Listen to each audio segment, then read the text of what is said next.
de iniciarmos essa cerimônia, alguns avisos importantes. Pedimos por gentileza que todos os celulares sejam desligados e, para cuidado e conservação desse auditório, não apoiem os pés nas poltronas e que a alimentação seja feita apenas no saguão durante o nosso coffee break. Obrigada. É com satisfação que ocupamos este auditório para o início do primeiro SIGMAT, Simpósio Integrado de Matemática, uma promoção dos colegiados dos cursos de Licenciatura em Matemática, COLMAT, do Bacharelado em Matemática Aplicada, COLMAP, e do Mestrado Profissional em Matemática em Rede Nacional, PROFIMAT, da UEPG. Esse evento é centrado na discussão da produção do conhecimento nas áreas de matemática e educação matemática, e na troca de saberes entre acadêmicos, professores e pesquisadores. Pretende-se estabelecer e fortalecer um evento de valorização do ensino e da pesquisa na graduação e pós-graduação, e debater a respeito da formação profissional na área da matemática. E agora, neste momento, convidamos para compor a mesa as seguintes autoridades. O excelentíssimo senhor vice-reitor da Universidade Estadual de Ponta Grossa, professor doutor Everson Augusto Krum.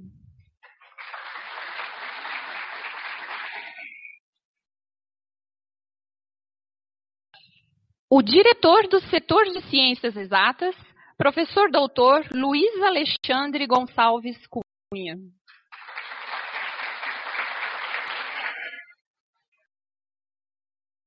A chefe do Departamento de Matemática e Estatística, professora mestre Margarete Aparecida dos Santos.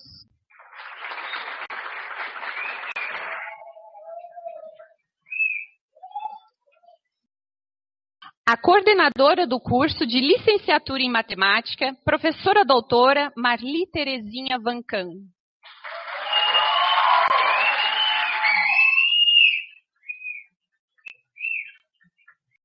O coordenador do curso de Bacharelado em Matemática Aplicada, professor doutor Juliano Gadioli Laguardia.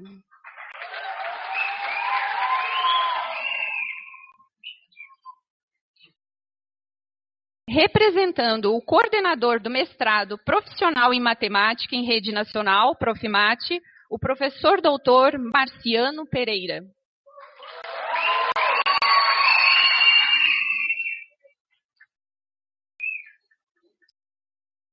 E a coordenadora do primeiro SIGMAT, professora doutora Sheila Valechensky Biel.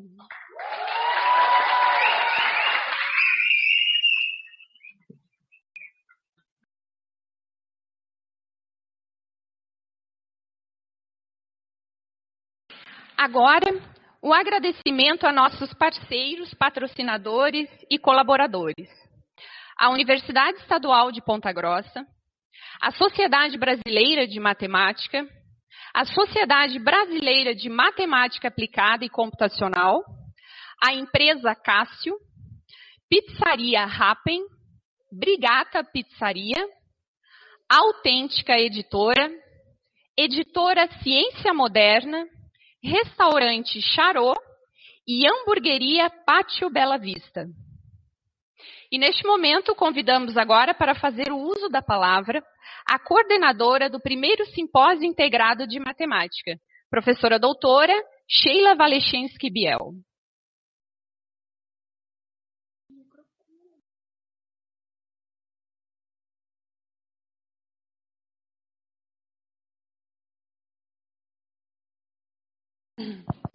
Boa noite a todos. Com imensa alegria e satisfação que estamos aqui hoje reunidos na primeira edição do SIGMAT, do nosso Simpósio Integrado de Matemática da UEPG, numa promoção dos cursos de licenciatura em Matemática, presencial e à distância, do Bacharelado em Matemática e do PROFIMAT da UEPG, com apoio do Departamento de Matemática e Estatística, o DEMAT. Esse evento é uma ação também importante de divulgação do Biênio da Matemática, um movimento com o intuito de fomentar o desenvolvimento da educação no país, onde todos são convidados a vivenciar experiências enriquecedoras no mundo da matemática. Superamos nossas expectativas, pois contamos com mais de 150 inscritos e 45 apresentações de trabalho. Essa é uma grande oportunidade de integração, de discussão e reflexão sobre a formação do profissional da área de matemática, sobre a docência, sobre as novas possibilidades de ensino e aprendizagem, as pesquisas nas mais diversas áreas, sobre a atuação dos profissionais e pesquisadores e sobre o estímulo à carreira do professor e do bacharel em matemática. Estão previstas diversas atividades, como palestras, minicursos, oficinas, a exposição matemática e as comunicações orais. Na sexta-feira, teremos o resultado final do nosso concurso da logomarca do DEMAT, e também a primeira edição do torneio de derivadas, a qual conta com 20 duplas inscritas e com certeza será um grande sucesso. Gostaria de agradecer a presença de cada um aqui, a todos da comissão organizadora, cujo apoio é fundamental e imprescindível para a realização desse evento. Esperamos que vocês possam aproveitar ao máximo e desfrutar de todas as atividades oferecidas, ajudando a fortalecer o SIGMAT cada vez mais para os próximos anos. Juntos podemos fazer a diferença. Bem-vindos, sigmáticos.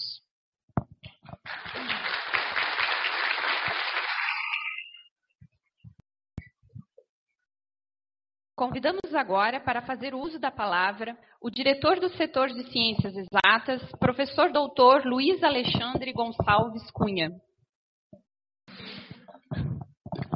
Boa noite a todos. Saudando o professor Emerson, saudo todos os colegas da mesa, todos os professores que estão participando desse evento. Dar os parabéns aos alunos também que estão participando, aos organizadores do evento, e dizer que é uma grande satisfação estar participando da abertura desse que certamente é o primeiro de muitos eventos. Dizer que gostei muito do nome do evento e da proposta deste evento, que é essa de integrar graduação, pós, ensino à distância, a integração licenciatura, bacharelado. Então, eu acho que é por aí. Nós precisamos muito dessa integração. Inclusive, isso é muito cobrado nas pós-graduações, nas avaliações de pós-graduação, essa questão da integração. E a gente fica muito feliz da Universidade Pública estar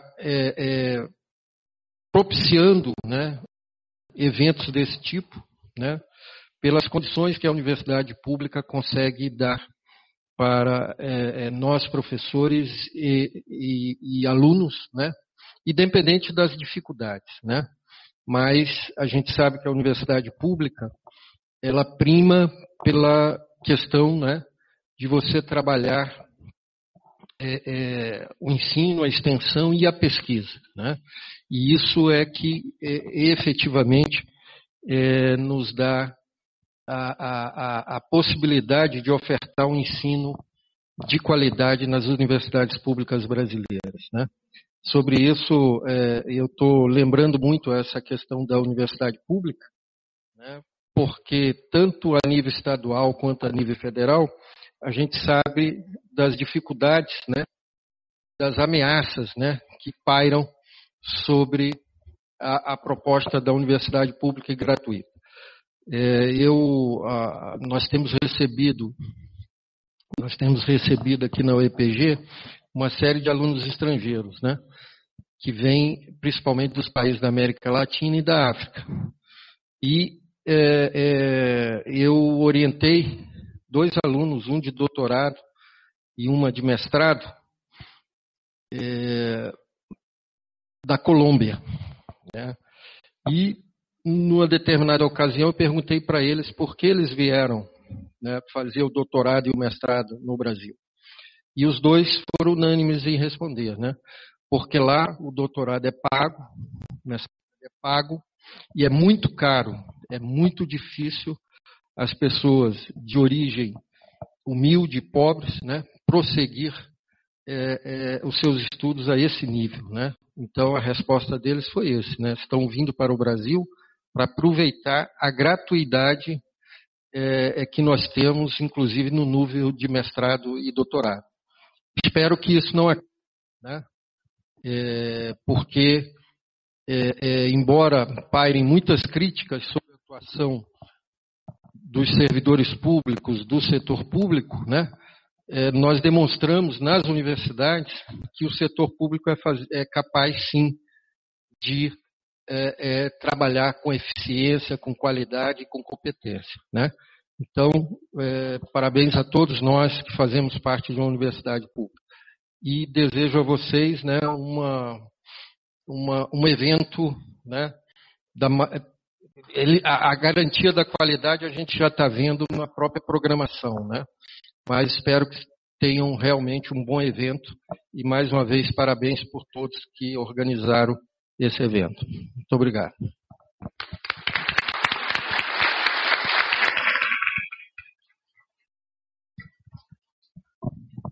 Convidamos agora o excelentíssimo senhor vice-reitor da Universidade Estadual de Ponta Grossa, professor doutor Everson Augusto Krum, para fazer o uso da palavra e abrir oficialmente o primeiro SIGMAT. Boa noite a todos. É com muita satisfação que nós da reitoria temos o prazer de receber esse evento na universidade.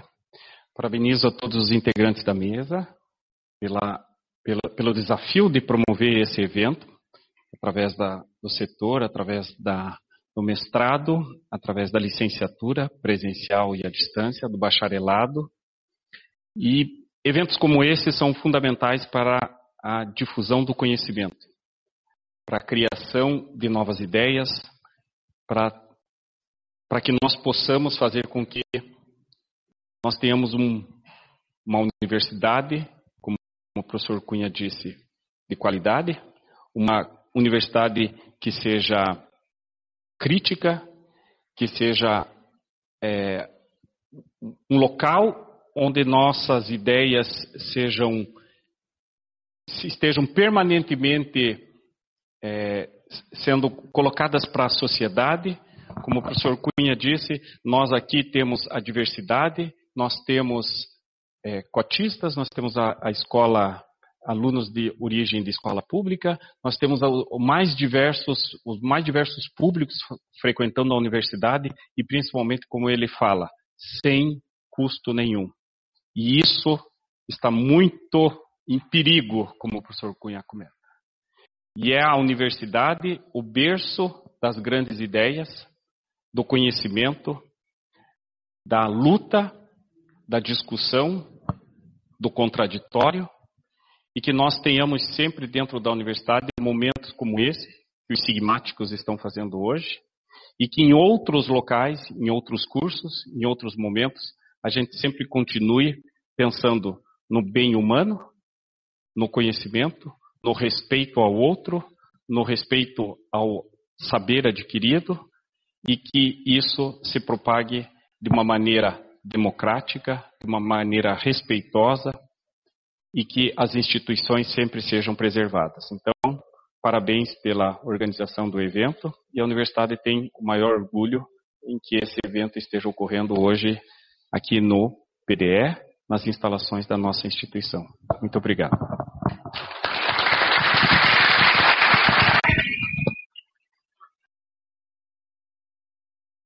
Agradecemos às autoridades que compõem a mesa e solicitamos que retornem aos seus lugares junto à plateia para a continuidade desse evento.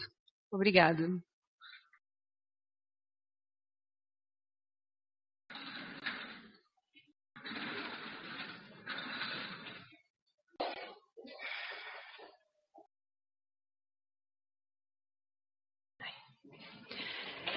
Neste momento, temos a honra de convidar o professor doutor Carlyle Lavor para proferir a palestra intitulada Matemática, Ensino e Aplicações.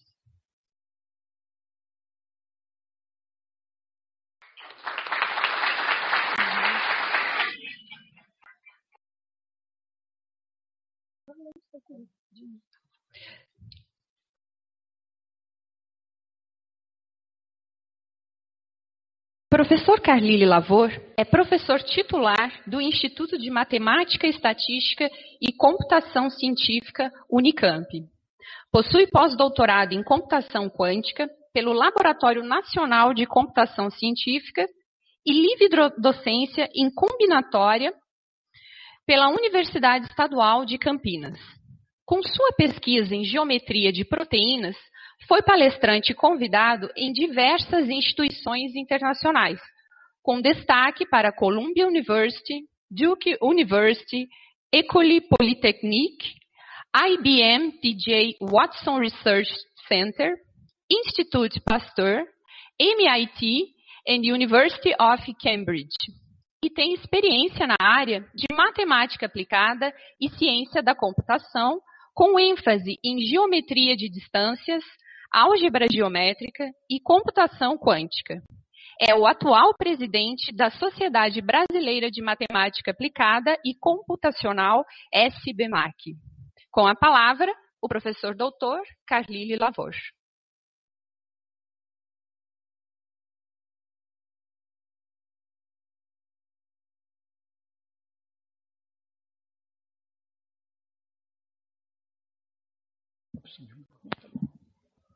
Alô? Tá bom.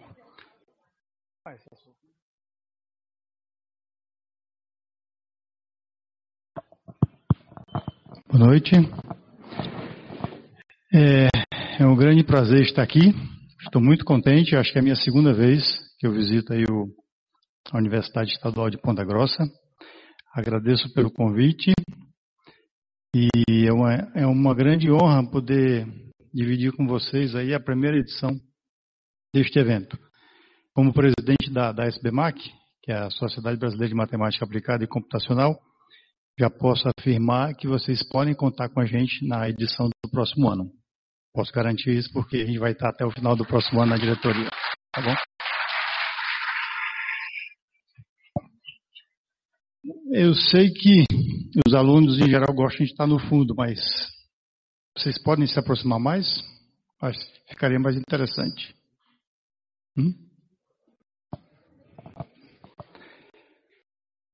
Eu vou falar uma coisa que vai ajudar. Quanto mais próximo, durante a palestra eu vou fazer algumas perguntas. Quem tiver mais no fundo serão os primeiros. Então, se vocês quiserem isso como estímulo, tá bom? Quem tiver mais próximo serão os últimos.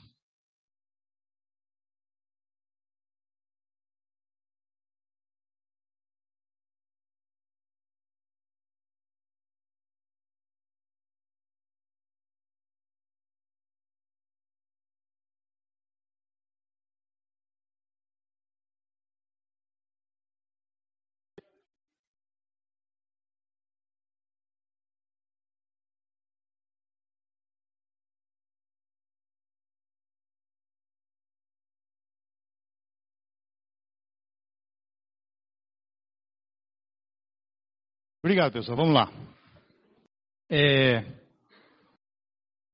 Tem alguém aqui que não faz o curso de matemática? Eu soube que tem alguns estudantes de física, é isso? Física? Quantos? Levanta o braço, por favor. Só para o restante, todo mundo é da matemática. Mais alguém fora da física e da matemática? Não? Da física também? Bom, ótimo. Eu vou falar um pouquinho hoje para vocês de um tema de pesquisa que nós já estamos trabalhando há vários anos, e dentro desse problema, vou tentar relacionar com o título da palestra, que é Matemática, Ensino e Aplicações, né?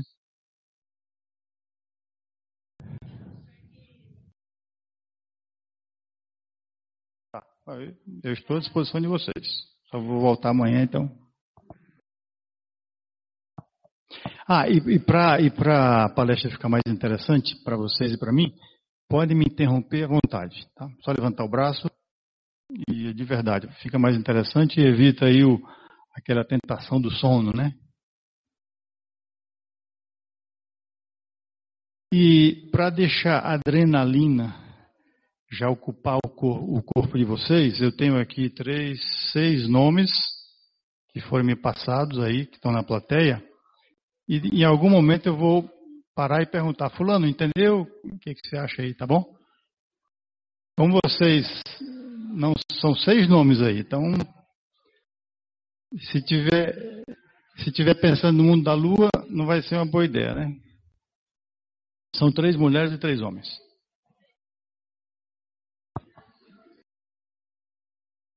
Ah? Tem.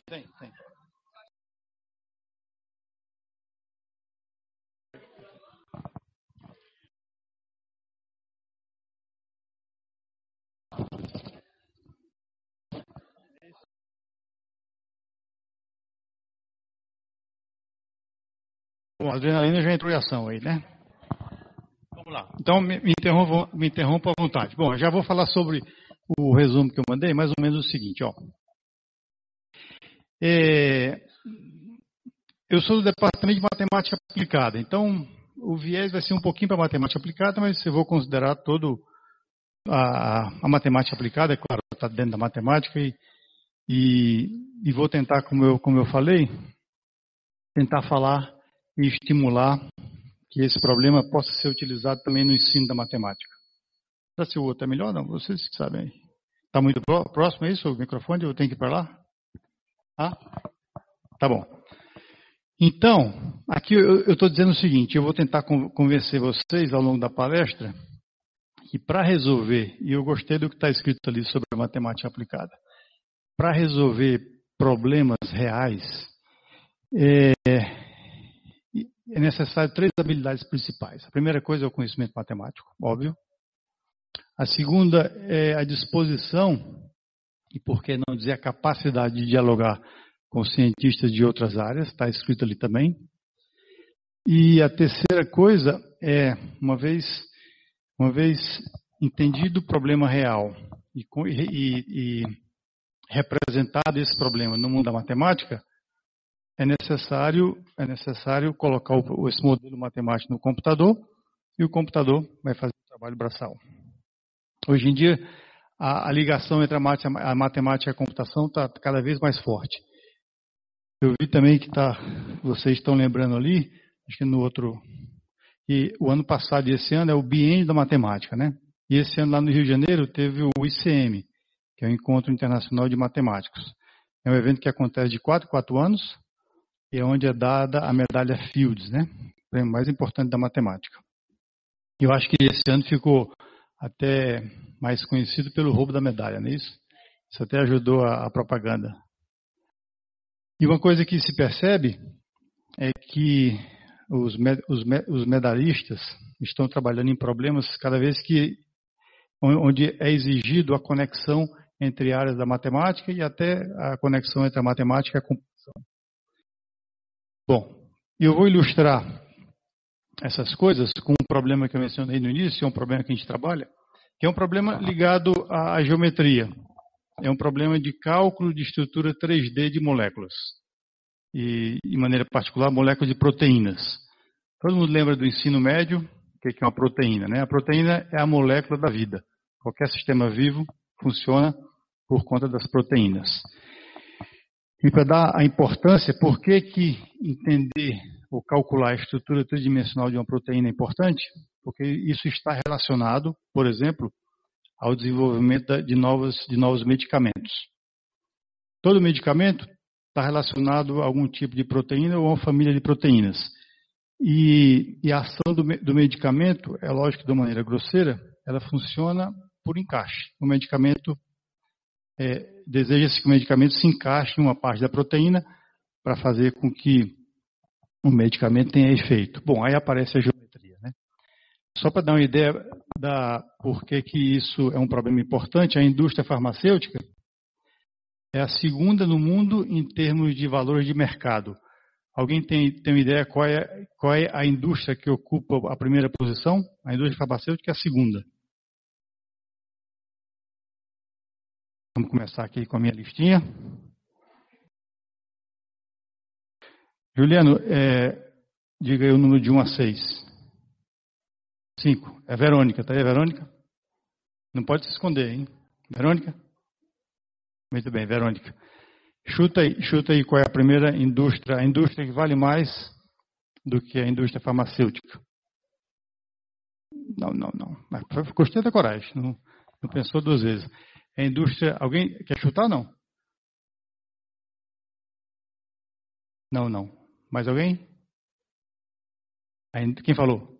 A indústria bélica. A indústria de maior valor de mercado do mundo. E a indústria farmacêutica está em segundo lugar. Bom, isso é só para ilustrar por que esse tema aí, calcular a estrutura de moléculas, em particular de proteínas, é um tema muito importante. Está ligado à segunda indústria mais valiosa do planeta. Por favor.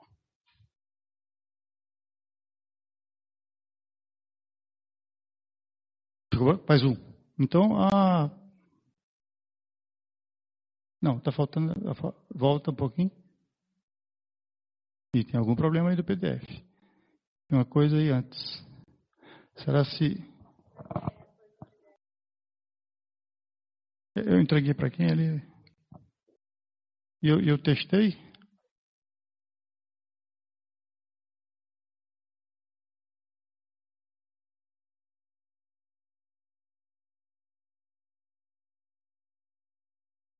Antes de mandar, eu testei.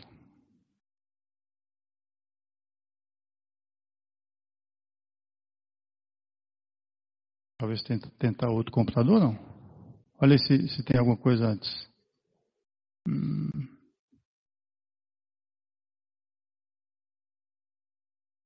Mais um? Opa, tá bom. Aí você maximiza aí. Bom, esse mapa é um mapa que eu tirei é uma figura que eu tirei da internet. Alguém conhece? O mapa da matemática. Conhece? É muito legal, porque na internet tem um vídeo, ele vai contando mais ou menos a história da matemática, como as áreas da matemática foram aparecendo. Eu não sei se dá para ver aí, mas é só para dar uma ideia da riqueza do conhecimento matemático. Lembra que aquelas 3 habilidades que eu falei no começo, a primeira coisa para resolver um problema complexo é o conhecimento matemático, a segunda coisa é a habilidade, a capacidade para conversar com cientistas de outras áreas, e a terceira é a formulação é o desenvolvimento de métodos computacionais para resolver o modelo matemático. Né? Esse mapa aí dá uma ideia da riqueza do conhecimento matemático. E tem uma divisão clássica aí, do lado esquerdo tem a matemática pura, do lado direito tem a matemática aplicada. Eu recomendo que vocês deem uma olhada no vídeo, que é bastante interessante, tem a tradução em português, então dá para a gente entender. E para ilustrar como é que os problemas complexos, eles não respeitam fronteiras, isso vai dar para ver, mas nesse problema que eu vou falar um pouco, sobre o cálculo e estrutura 3D de proteínas, a gente vai usar um pouquinho de álgebra, um pouquinho de geometria, um pouquinho de otimização, um pouquinho de análise numérica, um pouquinho de teoria de grupos, um pouquinho de teoria dos grafos, um pouquinho de teoria de complexidade, todos esses itens estão aí. Do lado direito tem a matemática aplicada, que pode ser encarada como uma área da matemática que estuda onde é mais fácil o conhecimento matemático ele está mais próximo das aplicações, né? Uma coisa interessante é o seguinte, já que existe a matemática pura, a matemática aplicada é a matemática impura, né? Isso os matemáticos puros gostam de falar isso. Vamos lá, por favor. Bom, a área da matemática aplicada, ou da matemática, que está por trás do problema que a gente vai falar hoje, se chama geometria de distâncias. E como o nome está dizendo, a geometria de distâncias é a geometria não mais baseada no conceito de ponto, reta e plano, mas do conceito de distância. E o problema que eu vou falar agora vai ilustrar e vai facilitar a compreensão desse termo. Existem essencialmente duas grandes técnicas experimentais para calcular a estrutura de proteínas, tá bom? A primeira dela é a cristalografia de raio-x, onde nessa técnica a posição de cada átomo da proteína já é calculada, mas para essa técnica ser utilizada é necessário remover a água da proteína. O problema é que nem todas, isso não pode ser feito, em algumas proteínas isso não pode ser feito. Quando isso não é possível, existe uma outra técnica, e aí está a figura da máquina, é a ressonância magnética nuclear. Nessa técnica, a vantagem é que não é necessário retirar a água da proteína, porque as proteínas funcionam em meio aquoso, né? Agora, o problema é que as posições dos átomos não são calculadas diretamente como na primeira técnica. Aí aparece um problema matemático e computacional. Usando a ressonância magnética nuclear, o que é possível detectar são apenas distâncias entre átomos próximos. E aí aparece um problema matemático. Imagine agora como um problema puramente geométrico. Você tem uma estrutura, você tem uma molécula, e eu dou para você apenas algumas distâncias entre átomos próximos. E o problema matemático é onde estão todos os átomos. Certo? Então, eu dou para você uma informação de distância, quero saber onde é que estão os pontos. Esse é o problema, e aí aparece a geometria de distâncias. Eu quero determinar a estrutura molecular usando distâncias, né? Então, o nosso problema é um problema inverso, porque o problema direto, se eu dou para você a estrutura, eu quero que você calcule as distâncias, é um problema trivial. Mas o problema inverso é eu dou apenas distâncias, quero que você me dê os pontos. E essa teoria matemática chamada geometria de distâncias, ela tem um problema fundamental que se chama problema de geometria de distâncias, ou DGP, e é o problema, esse problema é que vai representar ou modelar o meu problema de cálculo de estrutura de proteínas. Por favor. Bom, está aí a representação matemática do que eu acabei de falar. É um problema de obter os pontos da minha molécula usando apenas uma informação de distância. Tem um objeto, vou começar a tirar a roupa aqui.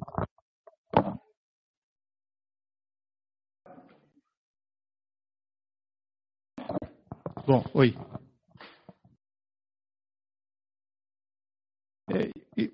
Talvez o principal objeto matemático aí nessa definição é o grafo. Não sei quem não sabe o que é um grafo, não é gráfico, grafo, levanta a mão. Todo mundo sabe, né? Não. Quem não levantou, eu vou na minha listinha de novo aqui, vamos lá. Se vocês não levantarem é porque vocês sabem o que é, eu vou perguntar o que é, tá? Então agora, de 1 a 6, 4. 4 é a Luzibel. Levantou? Aham, agora levantou, né?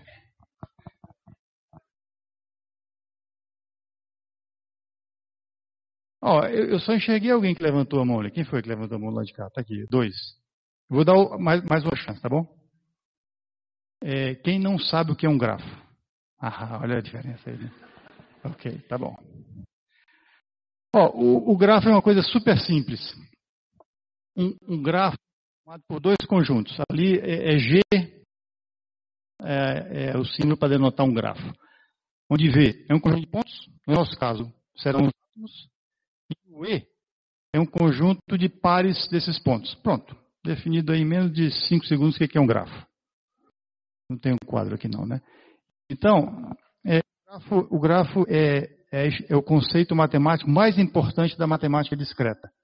E para vocês terem uma ideia da importância deles, na Google, na Amazon, o conceito matemático que está por trás dos algoritmos é o conceito de grafo. Pense numa rede. Uma rede você pode pensar como grafo. Vamos pensar no Facebook, né? Cada vértice ali, cada objeto do V vai ser uma pessoa. E se uma pessoa está conectada com outra, você considera o par, que é o que está no outro conjunto E ali, chamado de aresta. Pronto, isso é um grafo. Você pode visualmente pensar que é um conjunto de pontos, e quando dois pontos estão conectados, você chama esse par de aresta. Isso define o segundo conjunto. Tá bom? No nosso caso, o grafo vai ser interessante para definir o meu problema. Porque, como eu falei, o V, o primeiro conjunto, serão os átomos da molécula que eu quero determinar a posição, e quando eu tenho uma distância, eu vou dizer que eu tenho essa aresta. Pronto. Esse é o meu grafo, o grafo molecular. Qual é o meu problema? Como eu falei, isso aqui é a descrição matemática do problema que eu comentei anteriormente. Meu problema é querer saber onde estão os átomos e eu dou para você como informação distâncias. Essas distâncias estão associadas a esses pares de átomos, que é o meu conjunto E. Qual é o meu problema, então? É associar cada vértice do grafo, cada átomo, colocar ele no R3, de tal maneira que quando eu coloco os átomos ou os vértices do grafo no R3, eu quero obedecer aquelas equações ali. Então, se em cima está complicado de ver, o que eu quero resolver, na verdade, é aquele sistema de equações. Ali é a norma euclidiana. Todo mundo viu geometria analítica, né? Então, o que é variável ali? O D e o V é a distância entre dois átomos, que eu tenho da experiência, e dada a distância entre U e V, eu quero saber onde é que eu coloco o átomo U, o átomo U e o átomo V no espaço 3D. Pronto. Como eu tenho várias distâncias, para cada distância eu tenho uma equação, eu quero resolver o sistema de equações. Esse é o meu problema matemático, certo? Se você levar o quadrado dos dois lados, vai aparecer um sistema de equações quadráticas. Bom, mas equação quadrática é a equação não linear mais simples depois da equação linear, né? Bom, mais simples do que isso no mundo não linear é impossível. Aí uma pergunta, isso é fácil ou é difícil de resolver? Maria Fernanda, cadê? Olha, eu já vi pela mãozinha. Maria Fernanda, vamos lá. Entendeu até agora o problema? Eu quero resolver esse sistema de equações. Tá? Você está em que ano na licenciatura? Que ano? Já viu geometria analítica, né? Já, mas esqueceu tudo, não foi? Então, eu quero resolver só esse sistema de equações. Vamos lá. Do lado direito são os dados que eu tenho, são as distâncias. O problema ficou claro? Mais ou menos claro? Mais ou menos, tá bom. Então, o que eu quero calcular são posições de átomos e eu dou para vocês distâncias. É isso. Esse é o problema. Matematicamente, como é que eu represento? Ó, do lado direito ali tem as distâncias e eu quero saber onde é que está cada ponto no R3. Tá bom? Sabe mexer em algum software de matemática? MATLAB ou matemática, ou seja? A experiência computacional é importante. Hoje em dia, para quem desenha os cursos, é muito complicado pensar num curso, seja para formar professor ou de matemática pura, sem ter algum contato com a parte computacional, porque isso ajuda a gente, né? Então, se você colocar esse sistema aí, que seja com 4 equações apenas, vai dar muito trabalho para o software resolver. Meio inacreditável, né? Um sistema quadrático e é complicado de resolver, né? Vamos lá, por favor. Bom, aqui é uma maneira de enxergar. Por que é difícil resolver esse problema? É o seguinte, não dá para resolver aquele sistema de equações de maneira direta. E a maneira clássica de resolver esse problema é passar o problema para um problema de otimização. Quem já viu o cálculo 1 já viu o problema de mínimos e máximos, não é isso? O que eu estou fazendo aqui? Ó? Eu quero minimizar aquela soma. Note que eu tenho um sistema de equações. O que eu fiz aí? Eu juntei aquelas equações numa única expressão. Tá certo? Cada termo na minha soma, eu só elevei ao quadrado para garantir a diferenciabilidade, para a função ficar macia. Então, o que eu estou fazendo aí? Eu quero minimizar aquele somatório. Repare que resolver o problema é cada termo dá zero, né? Porque o lado esquerdo vai ser igual ao lado direito, naquela diferença.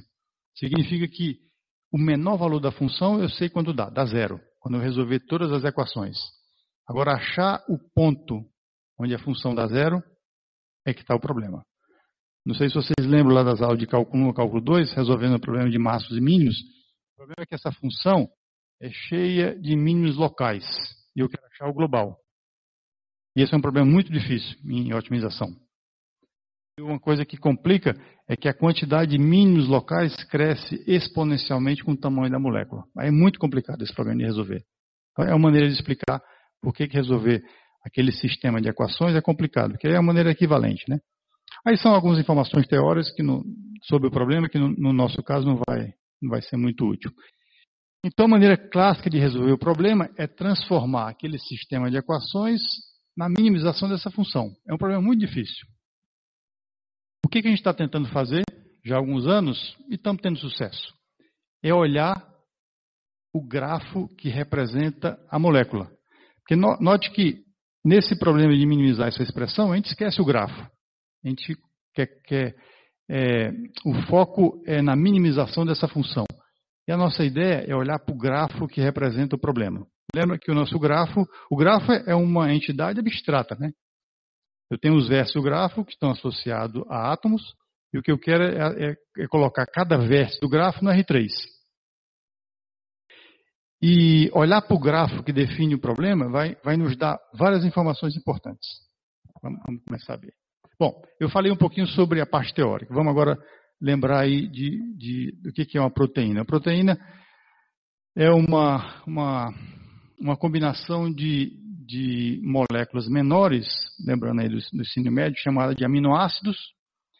E na natureza existem 20 aminoácidos. Todas as proteínas são combinações desses 20 aminoácidos. Então imagine a explosão combinatória. De certa forma, isso pode explicar a diversidade da vida. Certo? Então, quando a gente come carne, por exemplo, a proteína vem da carne, né? A gente come a carne, no nosso sistema digestivo, a carne é quebrada em pedaços e cada proteína ela é quebrada nos aminoácidos, são essas moléculas menores. E a informação do DNA, na informação do DNA está contida quais são as proteínas que o nosso corpo deve fabricar.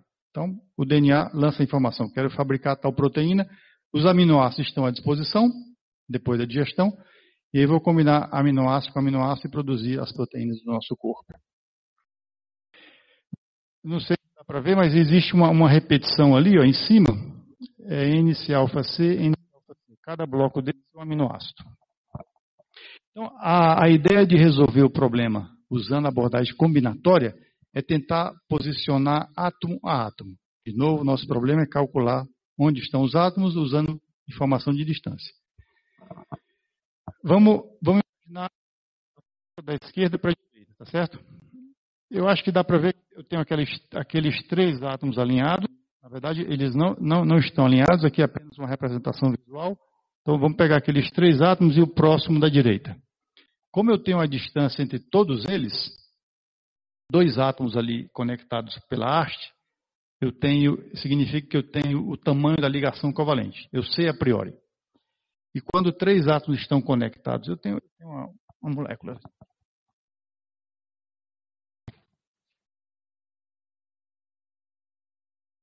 O brinquedinho. Tá bom.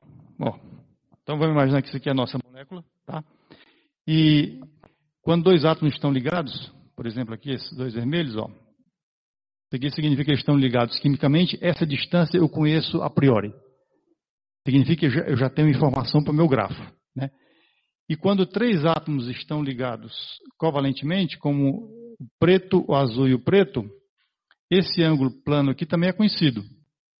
Pela lei dos cossênios, significa que eu tenho a distância entre os 2 pretos. Tá bom? E esse brinquedo é muito legal. Esse brinquedo meu assistente aqui. Esse brinquedo é muito legal porque ele dá a ideia onde é que está o grau de liberdade. Ó. Essa distância fixa é conhecida, esse ângulo plano também é conhecido, significa que eu tenho essa distância. Onde é que está o grau de liberdade? Está quando eu faço uma rotação sobre um dos eixos. Eu quero saber qual é a estrutura, não é isso? Tá bom? Então ali, os 4 primeiros átomos ali da esquerda, eu conheço todas as distâncias, minha listinha. Vamos lá, adrenalina e Valéria. Chamei não? Não, né? Não pode se esconder. Vamos lá, pessoal. Acusa aí onde é que está a Valéria. Não está aí não? Ah, Valéria, ó, problema geometria analítica, hein? Faz tempo que já fez, não? Beleza, ó. Esqueça agora o que a gente falou. Tenho 3 pontos no R3, 4 pontos, tá? E eu dou todas as distâncias entre eles. Você consegue colocar eles no R3? Me dizer quais são as coordenadas? Quer dizer, é o problema que a gente está considerando só um problema bem pequeno. Eu tenho 4 pontos no R3 e dou todas as distâncias entre eles. A pergunta é, onde é que estão os pontos? Dá para resolver esse problema? Em 2 minutos a gente espera. Bom, pensando um pouquinho, vocês vão ver que é geometria analítica básica. Dá para resolver. Isso vai fazer com que a gente fixe um sistema de coordenadas. Porque, repare, se eu dou para vocês as distâncias entre 4 pontos e quero que vocês localizem os pontos, você pode fazer rotações e translações, existem infinitas possibilidades, né? Então você escolhe uma posição, por exemplo, colocar um dos pontos lá no 0, 0, 0. E usando as outras distâncias, você consegue posicionar todo mundo. Isso aí permite a fixação de um sistema de coordenadas. Tá bom? Então, com aqueles 4 primeiros átomos da esquerda, vamos fixar a nossa molécula. Meu consultor? Isso significa o seguinte, ó. Essa molécula pode passear aqui à vontade, né, fazendo translações. O que eu vou fazer? Eu vou pegar esses 4 aqui iniciais e fixar. Pronto, fixar. Não vai sair mais daqui.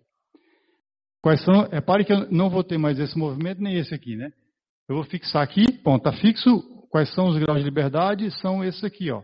Eu vou fazer rotações sobre as ligações, tá bom? Vai diminuir. Mas as possibilidades podem ser muito grandes, né? Mas eu fixei meu sistema de coordenadas para evitar soluções obtidas por rotações e translações. Tudo bem? Então, o começo do problema é fácil. Uma coisa que eu não falei inicialmente é o seguinte, ó. Então, quando eu vou calcular a estrutura de uma proteína, eu já tenho uma opção de informação, né? Eu já sei quais são os átomos que formam a molécula. E eu já sei quem está ligado com quem. Tá bom?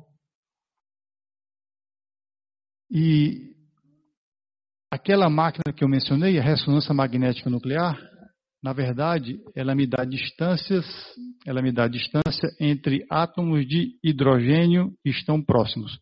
Os hidrogênios, ali tá meio ruim de ver, mas são os átomos preto. Isso. Agora ficou bom isso aí, hein? Eu não tenho acesso a isso não, né? Não, ficou bom aquilo ali. Então, você vai me ajudando aí, né? Vou falando, você vai ali. Beleza. Então, os átomos pretos são os hidrogênios. Aquela máquina de ressonância magnética nuclear, ela me dá as distâncias entre átomos de hidrogênio que estão próximos. Então, o problema ficou mais complicado, né? Eu só tenho as distâncias entre alguns hidrogênios e eu quero saber toda a estrutura da molécula. Diga. Você é o Lucas. Obrigado, Lucas, pela coragem aí. Quantos átomos, né? Uma proteína bem grande tem 10 mil átomos, bem grande. Pode ter 500, mas varia entre 500 ou até um pouco menos, até 10 mil átomos, tá? Me interrompa à vontade, hein? Então, ó, eu fixei os 4 primeiros átomos da esquerda para fixar um sistema de coordenadas e vou tentar agora posicionar aquele segundo átomo de hidrogênio, esse aí. Vou tentar fixar esse. Não, aí em cima, aí, esse. Então, o carbono o azul de baixo e os 3 da esquerda já foram fixados. Quero fixar aquele de cima ali. Muito bem. O que eu tenho como informação? 4 átomos já fixados e tenho as distâncias desses 4 para o hidrogênio que eu quero fixar. Isolando o meu problema, eu estou nessa situação aqui embaixo. Ó. As cores mudaram, né? Esses 4 pretos aqui na direita. Aí. Esses 4 pretos já estão fixados. É o meu sistema de coordenadas. E eu quero saber onde é que está o átomo azul. O que eu sei, a distância para os 4 fixados. Esse é o meu problema geométrico, isolado. Algebricamente, eu monto o sistema de equações e resolvo aquele sistema. Certo? Geometricamente, o que eu estou fazendo aí? Eu apresentei o problema geométrico e eu disse que a gente consegue representar com essas equações. Mas geometricamente, o que eu estou fazendo aí? Quem arrisca? Antes de eu chamar o próximo candidato aqui. Tá claro o problema? Tenho 4 pontos no R3, já conhecidos, e sei a distância desses 4 para um outro que eu quero calcular. Diga.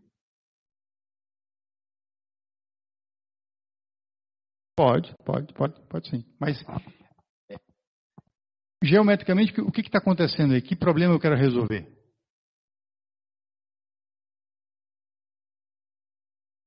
É importante em matemática, quando a gente está aprendendo, exercitar as duas habilidades, ou os dois pensamentos, né? Eu mostrei aí o pensamento algébrico, traduzi o problema para álgebra. Mas às vezes a geometria ajuda muito. Em geral, o quanto mais você puder misturar, melhor. Mas geometricamente, o que eu estou fazendo aí? Hã? Quem fala? Podemos pensar em 4 esferas, né? Centradas nos pontos em preto, e os raios são as distâncias para o ponto que eu quero determinar. Então, o que eu quero calcular? Interseção de 4 esferas. O que dá? Imaginando que o problema tem solução, né? Muito bom, hein? Rapaz, muito bom. Não foi combinado não, hein? Muito bem. A interseção de 4 esferas dá um ponto. E esse ponto pode ser obtido pela resolução do sistema algébrico da esquerda. Como, né? Alguém pode... Porque as equações são quadráticas. Mas como é que a gente enxerga algebricamente? Fixa uma equação, é um bom exercício de geometria analítica. Fixa uma equação, subtrai as outras 3 dessa equação, o termo quadrático é eliminado, vai aparecer o sistema linear x igual a b, 3 por 3. Se esses 4 pontos pretos, ou o centro das esferas, não estiverem no mesmo plano, solução única, a matriz tem inversa. Olha que legal, né? Um bom exercício de geometria analítica. Um bom exercício para ser ensinado em geometria analítica. Então está aí a interpretação algébrica e geométrica. Essa interpretação vai ser importante, a geométrica, porque a gente vai falar mais adiante. Tá bom? Bom, o que isso significa lá? Significa que, então vamos voltar para o nosso problema lá. Os 4 iniciais foram fixados. Consegui fixar o segundo, esse aí, através desse problema. E aí a ideia é o seguinte, se esse procedimento pudesse ser feito ao longo de toda a cadeia, matei o problema, né? Eu vou ponto a ponto. Se eu tiver sempre as 4 esferas, vai dar um ponto, matei. O problema é que isso não acontece sempre. Vamos ver o seguinte ali, ó. Vamos ver por esse azul de baixo aí. Não, sobe um pouquinho. Esse, está aí. Muito bom ali o efeito. Então, os 5 iniciantes já foram fixos, tá bom? Vou tentar fixar esse aí, ó, o que está sendo ilustrado. O que eu tenho de informação? Tenho informação para 3 anteriores, né? Para 3 anteriores. Porque eu conheço a ligação covalente e os ângulos planos. Significa que eu não vou ter essa situação ideal, vou ter essa situação ideal de 4 esferas, porque eu só tenho 3 distâncias. Vou ter essa situação aqui. Interseção em 3 esferas. Menos o Rafael, né, Rafael? Rafael é. Lucas. Eu sou muito bom de fisionomia, mas horrível de nome. Lucas. Só não o Lucas, tá? Interseção de 4 esferas deu um ponto. Agora, eu tenho interseção de 3 esferas. O que vai dar? Um ponto, repare, com 4 esferas, eu dei um ponto. Tirei uma das esferas. 3 pontos. Chutou ou foi? Baixou aí o além? Foi? Muito bom. Você é a Ellen. 2 pontos. 2 pontos. Bom, melhor do que nada. Significa que eu tenho 2 possibilidades para o próximo ato. Para aquele ali, ó. 2. Tudo bem, vamos escolher uma delas e a gente segue o procedimento. Aqui pode aparecer o primeiro teorema matemático. É assim que a gente faz matemática aplicada. A gente começa estudando um problema, conhece alguns detalhes e aí começa a formalizar o problema. Por favor. Então, o nosso primeiro teorema. O teorema diz o seguinte, ó. Se existir uma ordem nos átomos da proteína, ou no nosso caso, nos vértices do grafo, se existir uma ordem, de tal maneira que eu fixo os 3 primeiros para evitar soluções idênticas, né, por rotações e translações. E a segunda linha, aqui está usando a linguagem de grafo. A segunda linha está dizendo o seguinte, ó. E se eu tiver sempre pelo menos 3 esferas, tá? Repare que a partir do quarto eu estou imaginando que o quarto está conectado com 3, com 2 e com 1, com os 3 anteriores. Isso me dá as 3 esferas, para ter pelo menos 2 pontos. E a última, é uma hipótese técnica. Isso é uma das vantagens da matemática. Quando a gente tenta entender um problema matematicamente, a gente quer saber todos os detalhes, para a gente poder fazer a demonstração e obter os resultados. Essa última hipótese, o que ela está dizendo? Ela está dizendo que eu estou exigindo que a desigualdade triangular seja satisfeita, tem que ter, senão vai ser impossível colocar os 3 pontos, mas de maneira estrita, certo? O que isso significa? Que os 3 pontos não podem estar alinhados. Em termos geométricos, significa que o ângulo plano que conecta 3 pontos não pode ser 180 graus. Infelizmente, isso é verdade. 3 átomos ligados a uma proteína não formam 180 graus. Então, é uma hipótese realística. E eu preciso dessa hipótese para manter a finitude do meu espaço de busca. Porque era como se eu fizesse a interseção de 3 esferas. Se os 3 centros estivessem alinhados, é como se uma delas não existisse. E aí eu teria só 2 esferas. Vamos lá, interseção de 2 esferas. Bom, de 4 esferas deu 1 ponto. 3 esferas deu 2 pontos. De 2 esferas agora eu vou escolher 1, tá? Vou escolher alguém para falar. Tá bom? A questão agora é a interseção de 2 esferas. Ninguém olha para mim agora, né? Alessandra, vamos lá, Alessandra. 3 pontos. Essa é a intuição, né? 1 ponto, 2 pontos, 3 pontos. Mas pensa um pouquinho, 2 esferas, eu vou fazer a interseção. Diga. Uma circunferência, um círculo. Muito bem. Um círculo. Então, olha o salto que deu, né? 4 esferas deu 1 ponto. 3 esferas, 2 pontos. 2 esferas deu um círculo. Eu perdi a finitude. E eu quero abordar o problema com a combinatória. Então, eu quero tentar manter a finitude do espaço de busca. Se eu tiver só 2 esferas, significa que o ponto poderá estar em qualquer posição dessa circunferência. Então, o mínimo que eu tenho que ter para o meu espaço de busca ser finito são as 3 esferas. É o mínimo. Se eu tiver 4, excelente, porque eu vou deixar 2 possibilidades, vou ter apenas uma. Então, com essas hipóteses, quais são as consequências? O que a gente já estava prevendo. O espaço de busca é finito. Pode ser muito grande, mas é finito. E tem uma estrutura muito especial, uma estrutura de árvore binária. Não sei se vocês já perceberam, né? Se eu tiver pelo menos as 3 esferas, eu vou obter 2 pontos. Para cada um deles, mais 2 pontos, e assim por diante. Eu vou abrindo essa árvore binária de possibilidades. É um espaço finito e isso me dá uma organização de onde fazer a busca. E a terceira consequência é que existe um método que nós desenvolvemos para explorar essa árvore de busca e achar a solução, chamado de branch and prune. Branch é essa ideia de você ter as 2 possibilidades. E o prune, ou poda, é quando você tem a 4ª esfera, em vez de 2, você vai ter uma possibilidade só. Por favor. Bom, aqui é uma ideia, é uma fotografia da solução de um problema bem pequeno, apenas com 11 átomos.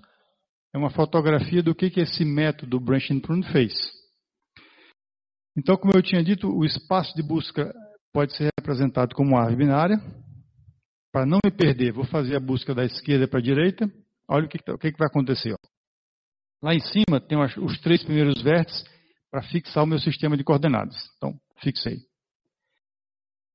Eu estou supondo que eu sempre tenho pelo menos as 3 esferas.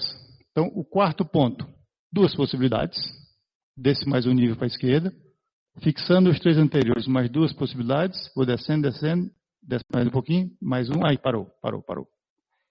Aí, ó, ao invés de 2 possibilidades, deu apenas uma. Por quê? Porque eu tenho uma 4ª esfera.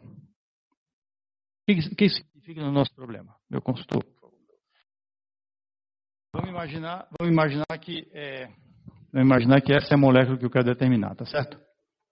Quando é que vai aparecer a 4ª esfera? Por hipótese, eu estou imaginando que eu sempre terei as 3 esferas, dando 2 pontos. Vamos supor que, ó,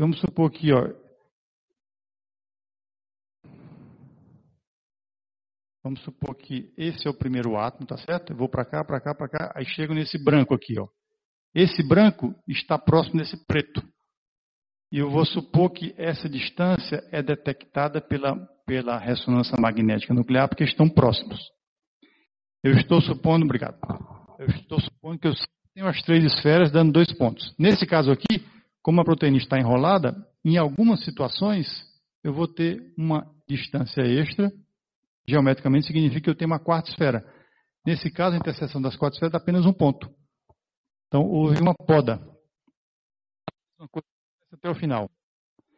Quando eu consigo chegar no fim da árvore, significa que eu encontrei uma solução do problema. Eu achei o mínimo global daquela função cheia de mínimos locais. Certo? Achar o mínimo global de uma função com vários mínimos locais é um problema muito complicado. Em geral, não se pode garantir usando a abordagem clássica, que é a abordagem contínua. Nessa abordagem combinatória, eu garanto que eu encontro uma solução, quando eu consigo chegar até o final da árvore. Mais ainda, como o meu espaço de busca é finito, e se eu tiver uma máquina poderosa e tiver tempo para poder esperar, eu posso continuar a minha busca e achar potencialmente todas as soluções do problema. Então, aquele caminho da esquerda, todo o caminho representa uma solução do problema, é uma estrutura que eu encontrei para satisfazer as distâncias, e se eu continuar a minha busca, eu encontrei as 4 soluções do problema. Por que isso é interessante? Porque você pode chegar para o químico, que está estudando uma determinada proteína, e você está ajudando, e dizer o seguinte: olha, eu dou para você aqui todas as soluções matemáticas do problema. Nesse caso, são 4. Ele pode dizer, não, mas dessas 4, apenas uma faz sentido, usando informações extras, informação extra baseada na química ou na física da proteína. Tudo bem, mas olha o que você ofereceu. Você ofereceu todas as soluções matemáticas. Tá? Essa é uma informação muito importante. Bom, o Lucas, né?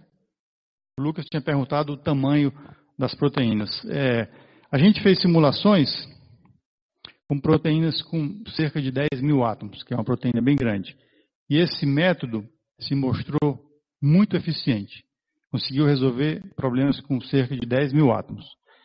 E isso acontece porque a proteína em geral está enrolada. Quanto mais enrolada, mais distâncias eu terei. Com mais distâncias eu faço mais poda na minha árvore e encontro mais rapidamente a solução do problema.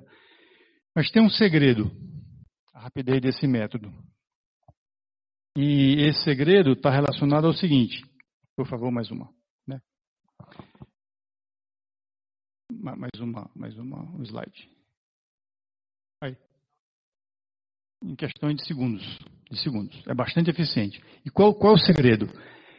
Bom, a gente já sabe que na ramificação da árvore, eu faço uma interseção de 3 esferas. Esse é o problema matemático geométrico. Mas como é que eu resolvo de fato, né? É resolvendo esse sistema de equações, um sistema bem simples, com 3 equações só, né?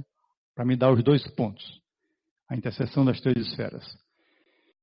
O truque é não resolver esse sistema. Esse sistema é fácil de resolver, tudo bem, mas eu resolvo 10 mil sistemas desses. E a gente vai usar um truque matemático, e aí está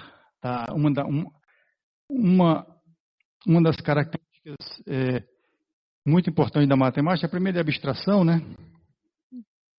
E com a abstração matemática, a gente pode substituir a resolução desse sistema quadrático por multiplicação de matriz. Só que aumentando uma dimensão. Bom, aí aparece a abstração da matemática.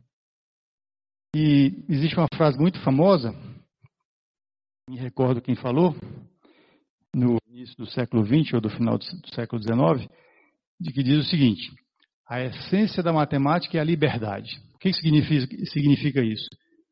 Que a matemática, apesar de ter nascido junto com os problemas reais, o problema de contagem, depois com a física, ela se libertou e virou uma arte, né? O matemático puro entende muito disso. Bom, a matemática não precisa, apesar de ser estimulada pelos problemas reais, às vezes o estímulo começa por um problema real, mas depois se desconecta. Então, a matemática tem vida própria. E repare que, se você estivesse preso à realidade, Dificilmente nós iríamos imaginar essa ideia de aumentar uma dimensão, passar para R4. Pois o segredo desse método é aumentar uma dimensão e substituir a resolução daquele sistema quadrático por uma simples multiplicação de matriz. Né? Pode passar, por favor. E por que isso é feito? Usando uma outra maneira de descrever as proteínas, que são as chamadas coordenadas internas. As coordenadas clássicas são as coordenadas cartesianas, tá? Os 3 valores associados a cada ponto. Lembra que a nossa hipótese principal é a seguinte: tem uma ordem nos átomos da proteína, e para cada 4 eu tenho todas as distâncias envolvidas. Né? Isso essencialmente é a exigência de ter sempre 3 esferas. Note que é o seguinte, quando 2 átomos estão conectados, eu tenho uma distância. Quando 3 átomos estão conectados, eu tenho um ângulo plano.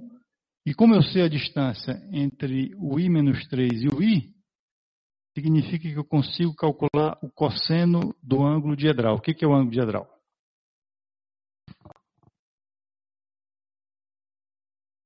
Bom, então vamos imaginar aqui, bem fácil, só com 4. Eu fixei os 3 primeiros. Como eu tenho a distância entre todos os átomos, significa que essa distância entre o primeiro e o quarto está relacionado à posição do 4º átomo. Né? Esse é o ângulo diedral, tá? Ou ângulo de torção. O ângulo que conecta 3 é chamado ângulo plano. Ali está representado como θ, e esse ângulo diedral é o que dá o grau de liberdade do problema. O giro sobre essa ligação. Quando eu tenho a distância entre o I-3 e o I, de maneira genérica, ou entre o 1 e o 4, quais são as possibilidades? Eu tenho essa situação, ou essa aqui, né? Para obedecer a mesma distância, né? Por isso que ali eu só tenho o cosseno do ângulo diedral. Aparecem as 2 possibilidades.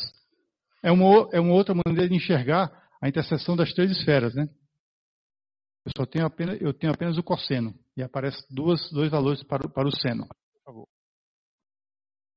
Bom, é lógico que não vou falar dos detalhes, mas aí estão as matrizes que eu mencionei no R4, considerando esse sistema de coordenadas. Na última matriz, não dá para enxergar o detalhe, mas o que eu tenho? Eu tenho as distâncias entre átomos conectados, o ângulo plano e o cosseno do ângulo diedral. E eu tenho apenas 2 valores para o seno. Coloco mais, obtenho uma solução. Coloco menos, obtenho uma outra solução. Então fica fácil. Em vez de resolver aquele sistema quadrático, eu só faço essa multiplicação de matrizes.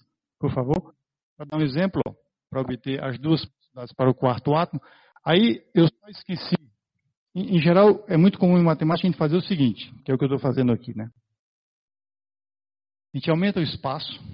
No caso, eu passei do R3 para o R4. Para quê? Para ganhar novas propriedades. Faço as contas nesse espaço maior. E no final, a minha molécula mora no R3, não é no R4. Eu só esqueço a última coordenada. É o que eu fiz aí. Eu fiz as contas com aquela matriz 4x4. No final das contas, eu esqueço a última coordenada. Está aí as 2 possibilidades para a interseção para a primeira interseção das 3 esferas, dando os 2 pontos. Tá? Me pergunta à vontade, hein? Diga lá, Lucas. Isso. Na verdade, uma outra maneira de enxergar o plano diedral é o seguinte: pense nos 4 átomos, os 3 primeiros formam um plano, e o segundo, o terceiro e o quarto formam um outro plano, o diedral é entre esses 2 planos. É uma maneira de enxergar. Por favor. Muito bem. Bom, eu falei de várias propriedades que dependem da existência dessa ordem. Tem que ter uma ordem na proteína, de tal maneira que eu tenha pelo menos as 3 esferas que vai fazer com que eu represente o espaço de busca como árvore binária, né? É assim que a gente faz em matemática. Coloca as hipóteses, obtém as conclusões, e aí depois checa se as hipóteses são realísticas ou não. Mas em nenhum momento eu apresentei qual é a ordem, né? Qual é a ordem? Lembra que lá no teorema eu falei, se existe, é assim em matemática, todo teorema de matemática é assim. Então, se existe uma ordem satisfazendo aquelas 3 propriedades, nós temos belos resultados. Mas a questão é, qual é a ordem? Né? Qual é a ordem? Não aperta ainda, hein? Não aperta ainda.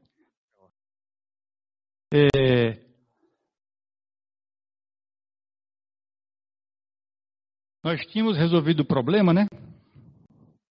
Para esses 4 aqui. Foi fácil. Fixamos o nosso sistema de coordenadas. Estou dando um trabalho para você, né, amigo? É um envolvimento muito, né? Esse átomo de hidrogênio foi fácil, porque nós tínhamos as 4 esferas, numa posição única. Esse aqui, nós obtivemos 2 possibilidades com a interseção das 3 esferas, certo? Até aí tudo bem. Vamos continuar a nossa resolução do problema usando uma ordem natural. Então, até aqui, tudo bem. Tenho 2 possibilidades. Vou fixar uma e vou tentar seguir, tá? Se a gente considerar esse átomo aqui, ó, o que nós temos? A distância daqui para cá e a distância daqui para cá por conta desse ângulo. Só 2 esferas. Não quero isso, porque eu tenho que ter pelo menos 3. Se eu vier para cá, a mesma situação, 2 esferas. E aí? Eu preciso de pelo menos 3.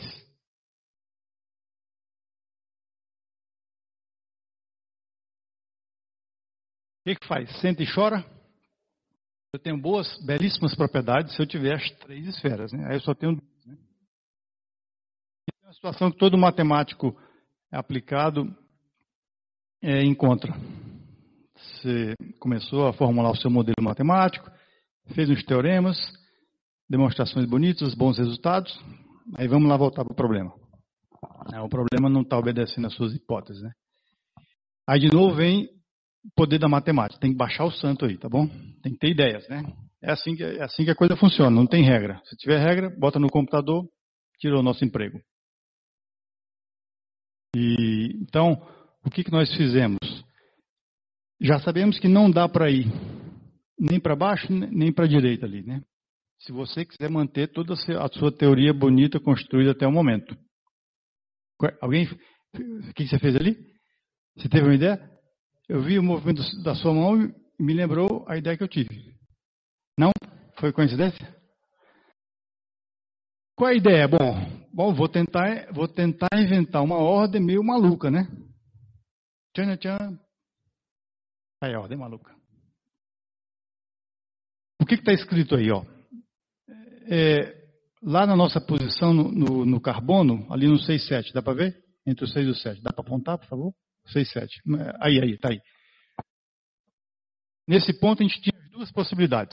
Repare que nessa ordem eu nem estou seguindo para o nitrogênio, nem para o oxigênio. Porque se eu seguir esse caminho, eu não teria as 3 esferas. O que foi feito aí?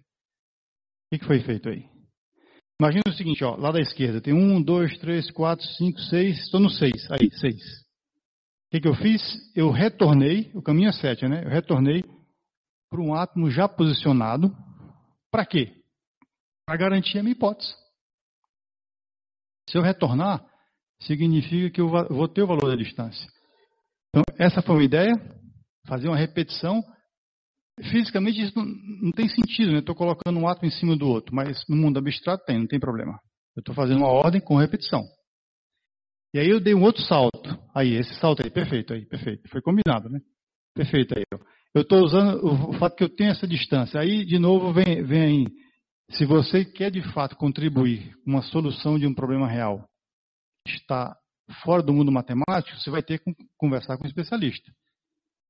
Porque podem ter informações no problema original que sejam fundamentais para o seu modelo, que foi o caso aí.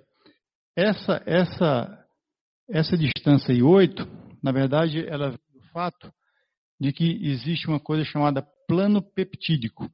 Repare que aí é um aminoácido conectado. Quando 2 aminoácidos se conectam, para haver estabilidade na ligação, essa ligação que conecta tem que ser muito forte. E geometricamente significa que não é possível fazer uma rotação sobre ela. Ela é rígida.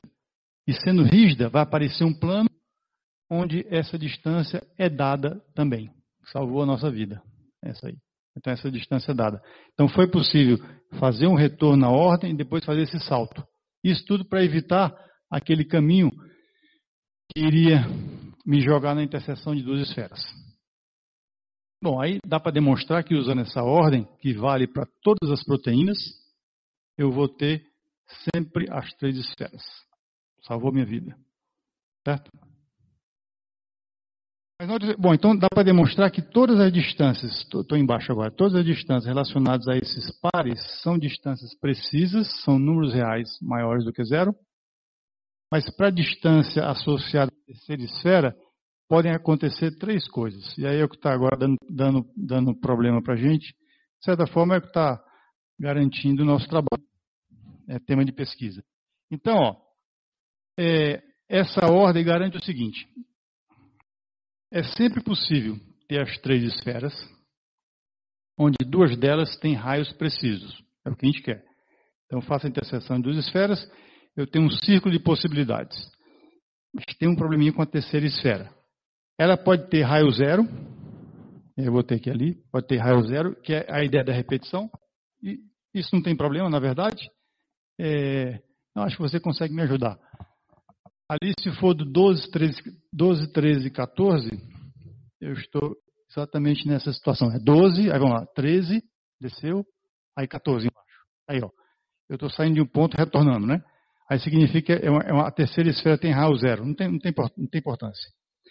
Pode ser um número preciso, vamos lá, 15, subiu, 16, 17. Então, ó, eu tenho uma ligação covalente, é um valor preciso. Ou, começamos lá no nitrogênio, ali à esquerda, ali o anterior, depois do 8 lá, em cima o preto. Aí, isso. Vamos descer 13, 14, 15. A distância entre os 2 hidrogênios. Aí começa o problema. É uma distância entre 2 hidrogênios.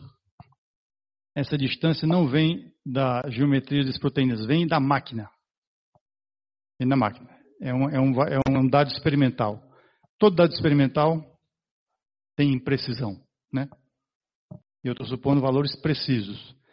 Por isso que aparece embaixo aí, ó, eu represento como um intervalo. Na verdade, o valor que eu tenho da experiência é o seguinte, ó, a distância, eu tenho um valor mínimo e máximo. Eu não sei, a máquina não consegue dar o valor preciso. Certo? Então, representamos isso como um intervalo. O que isso significa geometricamente agora? Eu tenho nessa ordem, eu tenho as 3 esferas, 2 delas têm raios precisos, e a terceira esfera tem um raio, vamos chamar de intervalar. Não é um valor preciso, sei lá, entre 2 e 3, por exemplo. Geometricamente, eu não terei mais a interseção de 3 esferas dando 2 pontos. Eu tenho agora a interseção de 2 esferas com raios precisos e uma outra esfera que tem raio impreciso. Na verdade, é como se eu tivesse uma esfera dentro da outra. Eu tenho uma casca esférica. Aí, vamos lá, aqui eu não perguntei. Emerson, tá aí? Emerson. Juliano, tá aí o Emerson? Aí, Emerson. Demora a levantar a mão, sem vontade, né, de levantar a mão. Hã? Emerson, é o seguinte, tudo bem até agora? Mais ou menos, né? Mas interseção de 3 esferas, 2 pontos. Certo? Nessas 3 esferas, eu vou pegar uma delas e vou substituir por uma casca esférica. O que é uma casca esférica? É uma esfera dentro da outra. Para quê? Para representar o raio como valor mínimo e máximo. Visualizou? É uma esfera dentro da outra. Então, vou fazer a interseção dessa casca esférica com as 2 anteriores. Eu já vou dar dica, não vai dar 2 pontos. O que vai dar?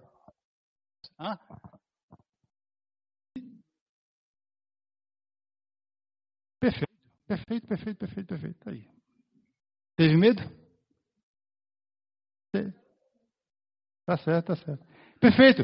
Deu 4 pontos, ó, porque a esfera de dentro dava 2 pontos, a esfera de fora deu 2 pontos também. Agora, como solução, o que eu tenho na verdade? Os 2 pontos viraram o quê? Só para completar, para tirar o 10.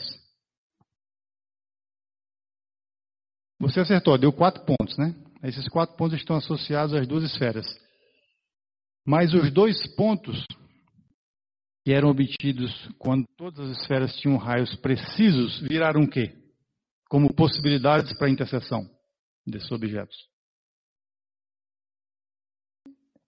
Entorta um pouquinho, aqui já chutaram, né? Ó, as minhas 2 esferas iniciais dão um círculo, então o meu mundo é um círculo. Quando a terceira esfera tinha raio preciso, nesse círculo deu 2 pontos. Agora eu vou fazer a interseção desse círculo com uma casca esférica. Vai dar?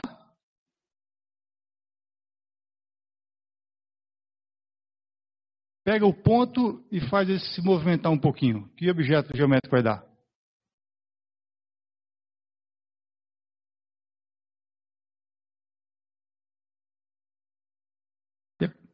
Quem falou? 2 arcos, né? Não é isso? 2 arcos. Não é? 2 arcos. Aí, está complicando a nossa vida. Por quê? Bom, porque aí as posições do átomo que eu quero calcular, ao invés de ser 2 pontos, 2 objetos discretos, deu 2 arcos, né? Aí o mundo contínuo perturbando a gente. Uma ideia é o seguinte, bom, para continuar o procedimento, o que eu vou fazer? Eu vou pegar amostras nesse arco ou discretizar o arco.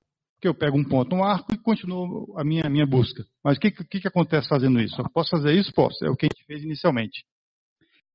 Imagine que eu tenho os 2 arcos aqui, ó, um arco, outro arco. Vou pegar nesse arco aqui, tá? Vou fazer uma amostragem nesse arco. Pego um ponto. Desci na minha árvore de busca. No melhor caso, a nova interseção vão dar 2 pontos, mas 2 pontos para o ponto selecionado anteriormente. E pode acontecer que para o ponto selecionado eu vou ter mais 2 arcos. Faz mais uma seleção e continua o processo. Posso fazer isso? Posso. Mas o espaço de busca aumenta super exponencialmente. E o que acontece na prática? Para um problema com 20 mil átomos, se eu fizer uma discretização bem refinada, o espaço fica super gigante e pode demorar uma semana, um mês. Se eu diminuir a minha amostra, eu consigo terminar o processo, mas pode ser que o problema não tenha solução, porque a distância pode estar relacionada a um ponto que você deixou de fora. Né? Isso é o que está acontecendo. E está dando dor de cabeça para a gente. Eu tenho mais... Quanto tempo? Quem é o chair aí da sessão? Hã? Quanto? Quanto tempo mais tenho? Hã?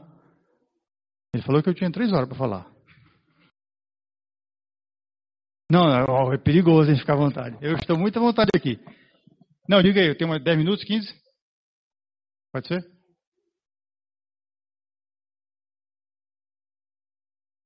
Ninguém tem nada para fazer, né, em casa? Mais 10 minutos, tá bom. Então aqui foi o momento, de novo aquele momento de ter que baixar o santo, tem que quebrar a cabeça, para ter uma outra ideia matemática. Né? A primeira ideia foi a invenção daquela ordem artificial. Aqui a gente tem que lidar agora com esses arcos. Essa ideia inicial de fazer uma discretização dos arcos não está funcionando bem. O que a gente quer fazer? A gente queria tentar descer na árvore sem discretizar, considerar o arco de maneira contínua. Bom, a gente sempre tem que colocar o desafio. Esse é o desafio matemático. É possível continuar a nossa busca sem fazer a discretização, considerando o arco de maneira contínua? Essa era a pergunta, tá? E aí, a ideia que apareceu é o seguinte. Quando a gente passou do R3 para o R4, não deu para mostrar o detalhe, mas o que a gente fez? A gente considerou a origem do R3, que é o 0, 0, 0, como um vetor não nulo, quando a gente passou para o R4. Aí, essa origem do R3 é representada no R4 como o vetor 0, 0, 0, 1. Significa que a gente está representando a origem como um vetor. Aí, qual foi a ideia aqui? Como o nosso objeto básico são esferas, e eu quero fazer interseção de esferas, será que seria possível manipular a esfera de uma maneira parecida como nós manipulamos vetores? Essa foi a ideia. Ou seja, é possível representar a esfera como um vetor? A resposta é sim. usando o que é chamado de modelo conforme, por favor. Modelo conforme. Isso aqui é uma ideia do que a gente fez lá quando a gente passou do R3 para o R4. Já viram o R4? Quem viu o R4? Levanta o braço aí. Nem quando tomaram uma cachaçinha, não viram o R4? Pô? Bom, eu estou mostrando o R4 para vocês no R3. Ó. Como é que eu estou fazendo isso? É lógico que tudo tem um preço. Eu estou representando o R3 como aquele plano de baixo. É o meu R3. Aí o desenho aparece no R4. Ali, aquele vetor ali, o E0, não dá para aparecer. É a minha dimensão extra para construir o R4. O que eu fiz? Eu subi o R3, como eu tenho uma dimensão a mais, eu fiz uma translação e estou representando agora o R3 como aquele plano de cima transladado. E a origem do R3 está sendo representada por essa quarta dimensão. Aí, essa quarta dimensão, que é um vetor não nulo. Essencialmente, foi isso que eu fiz quando eu passei do R3 para o R4. Repare que o que eu quero agora é o seguinte. A pergunta é possível representar esferas, que são os meus objetos principais, o meu problema, como vetores? Né? Essa é a pergunta.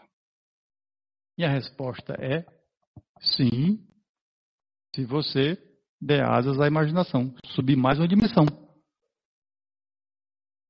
Comecei no R3, fui para o R4, ganhei boas propriedades, e eu vou para o R5 agora.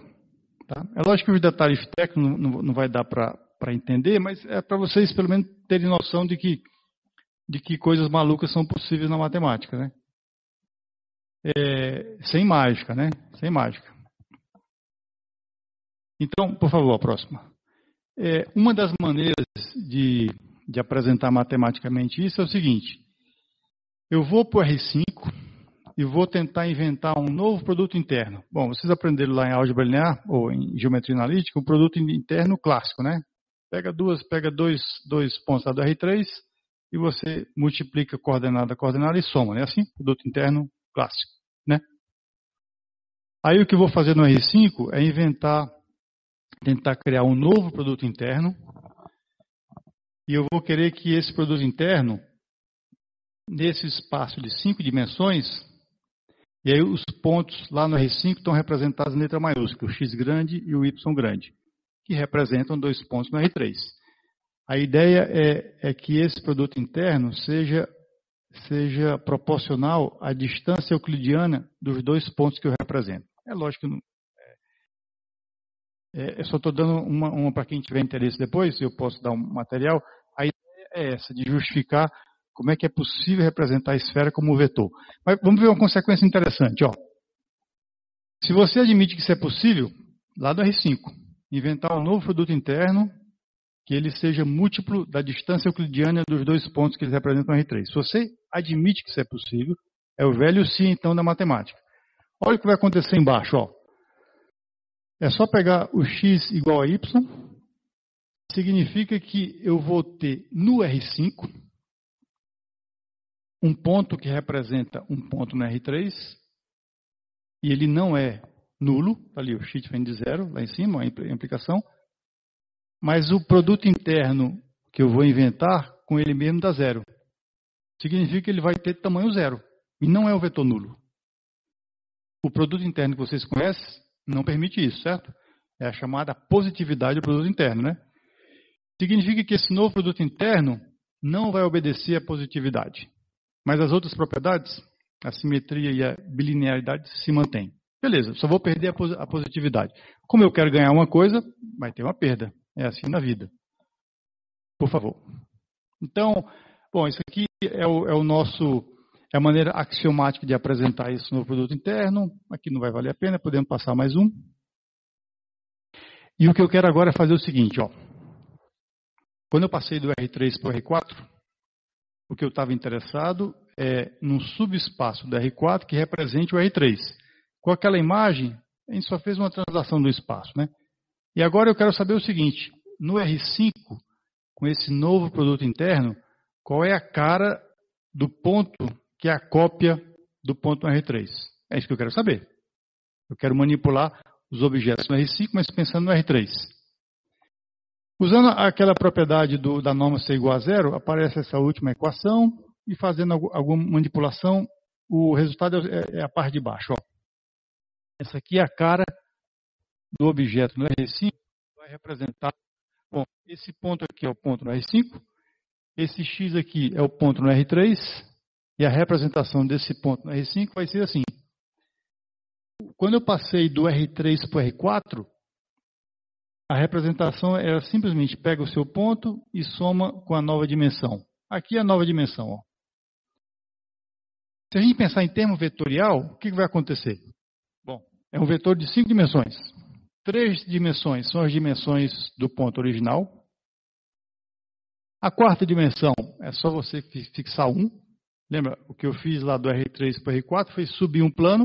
Então você pode fixar ela igual a 1. E a quinta dimensão, olha aqui quem é. Você pegar o quadrado da norma do ponto e dividir por 2. Pronto, isso é a quinta dimensão. O que eu estou fazendo aí? Eu estou dizendo como é que eu vou enxergar o R3 agora no R5. Vocês viram o R4, não foi? Há pouco tempo? Gostaram, né? Sim, todo mundo soube. Vou mostrar agora o R5. Certo? Não aperta ainda não, peraí. Alguém imagina o que vai ser a cara do R5 ali? Ó, bom, do R3 para o R4 eu fiz uma translação, né? E o que eu quero agora? Eu quero representar a esfera, que é um objeto, estou dando a dica, é um objeto, pensa na equação clássica da esfera, né? Aparece termos quadráticos. Então, para eu representar esfera nesse novo espaço como um vetor, quem acertar, deixa eu ver se eu tenho muito dinheiro aqui. Não, eu ia pagar. Não, acho que eu tenho muito dinheiro. Juliano, você dá 10 ou do 10 para quem acertar? Tá bom, feito aqui. R$20, hein? Tá em jogo aí. Então, ó, eu vou mostrar na próxima imagem o R5 com esse novo produto interno, tá? Quem imagina aí o que eu tenho que fazer no espaço? Eu fui do R3 para o R4, fiz uma translação. O que eu tenho que fazer no espaço para representar esferas como pontos desse espaço? Está valendo R$20.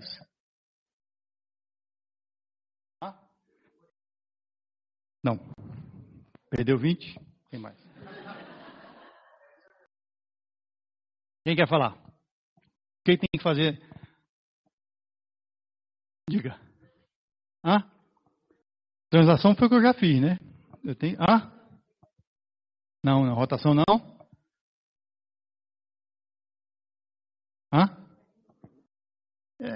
Foi muito além, menos do que uma espiral.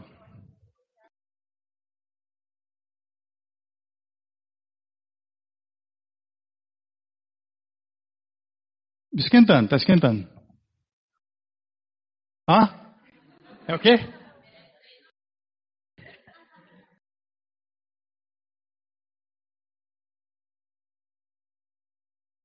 Alguém quer falar mais alguma coisa? Não. O que eu tenho que fazer no espaço para ele representar esferas como pontos nesse espaço?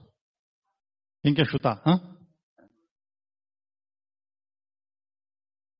Aí está bem quente, eu só quero que você... Está ligado à curvatura. O que você vai fazer com o espaço? Curvar. Tá bom, ganhou. O próximo aí. Próximo, está ali, ó.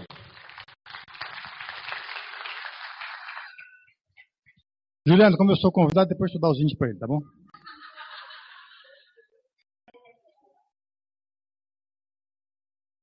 Agora vocês estão vendo o R5 no R2. Vocês viram o R4 no R3. Essa linha de baixo é o R3. Eu estou esquecendo a translação, porque a translação é fácil de imaginar. O que eu estou fazendo com ele? Estou dobrando. Está ali, ó. Em cima está aquela equação anterior. Faltou o E0, né? X mais 1 meio de x ao quadrado é infinito, que é a quinta dimensão. Então, no R5, eu estou enxergando agora o R3 como o espaço dobrado. Tá aí. Por que eu estou desenhando essa bola do meio aí? Vale R$10. Estou lembrando o quê? Essa bola do meio aí. Quem já viu? Vou dar uma dica, hein? Essa eu pago, tá, Juliano? Projeção. Não, professor não vale, né? Projeção, isso do meio aí, eu estou fazendo para fazer uma comparação. A parábola é o que eu fiz, foi curvar o espaço para representar o R5 com esse novo produto interno. E essa bola do meio está representando o quê? Fernanda, nem olha para mim, viu? Eu passo, nem olha. Projeção estroboscópica, né? Não, estroboscópica não. Projeção estereográfica. O que a projeção estereográfica faz? Ela representa a reta ou plano como um círculo. E aí, cada ponto, aqui na parábola é fácil, é só você subir, tem lá o representante. Aqui, eu pego cada ponto e faço, junto com esse ponto aqui, a interseção e a representação do ponto na reta ou no plano, nesse círculo ou na esfera. Mas para eu ter uma objeção, eu tenho que completar com esse ponto aqui, né? Porque nenhum ponto da reta vai chegar lá no polo. Isso aí, quando vocês estudarem variáveis complexas, vocês vão entender bem isso. Então, eu completo a esfera com esse ponto, chamado um ponto infinito, aí eu tenho uma objeção entre o círculo e a reta, nesse caso aí.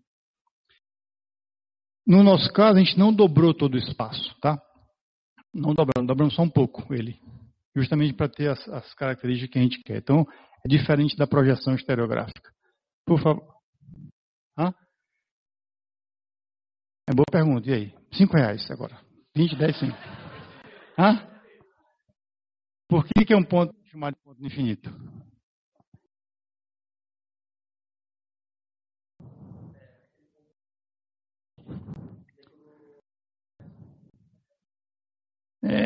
Médio. Diga.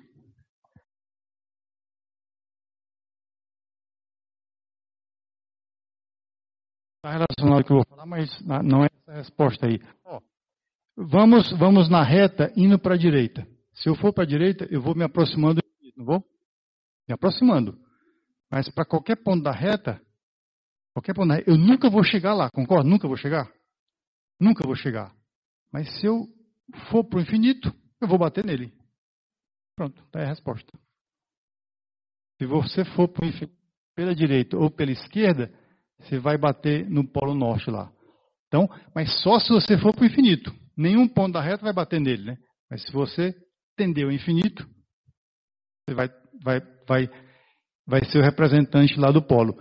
É uma maneira até interessante de você ter um representante, digamos, palpável do infinito, né?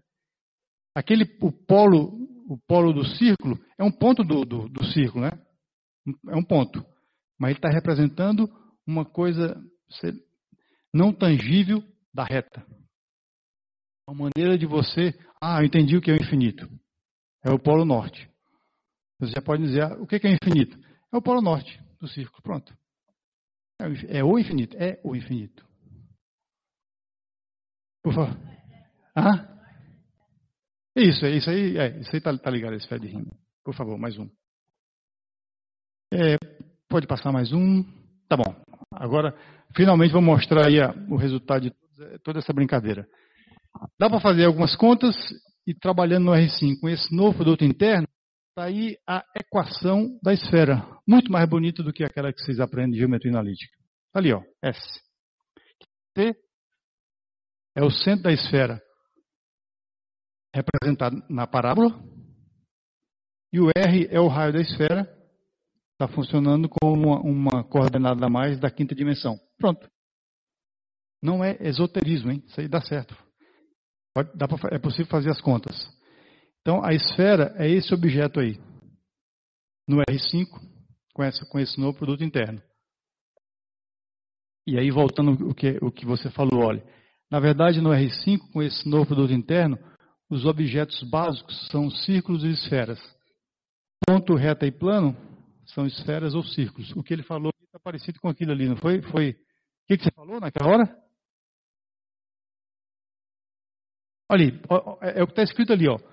Uma reta no espaço 3D é um círculo de raio infinito, só faltou outra coisa, passando pela quinta dimensão. Mas muito bom, é isso aí.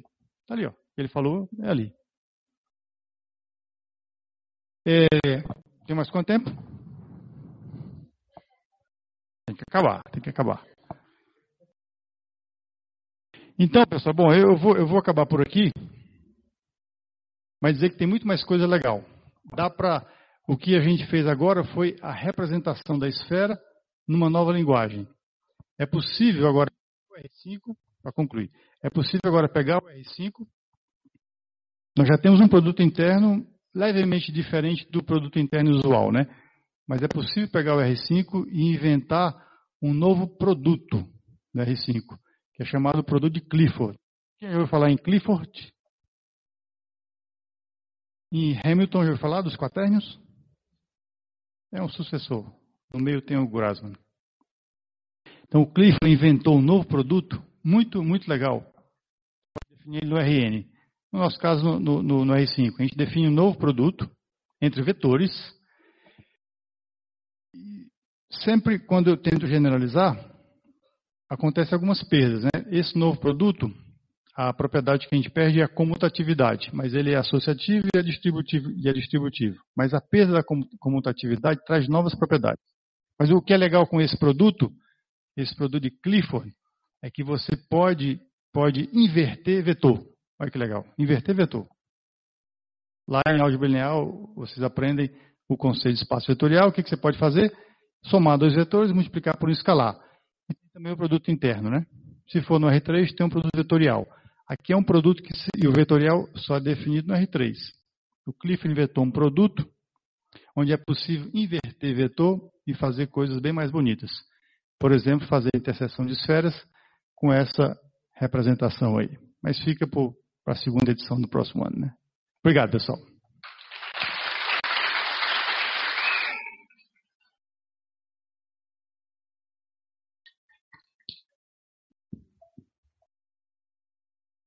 Então, os nossos agradecimentos ao professor Carlini pela sua exímia apresentação. Obrigada, professor. Eu que agradeço.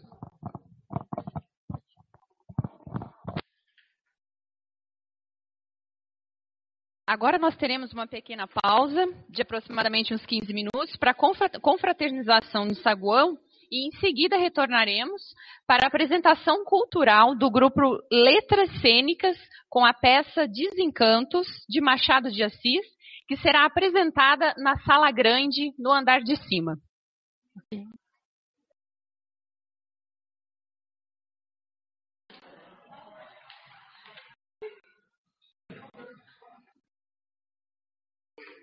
Oi.